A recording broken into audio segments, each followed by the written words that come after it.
This is the quick and easy pairing procedure for your LWL901 tow lights. First, make sure the units are fully charged. Second, start your vehicle and turn the headlights on.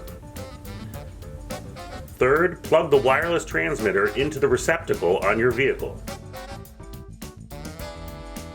Fourth, push the power button on both light units. You will see the 4 blue battery indicator LEDs and 1 white power indicator LED. Fifth, let the units sit for about a minute until the battery indicator LEDs turn off. You should now see only the 1 white power indicator LED illuminated.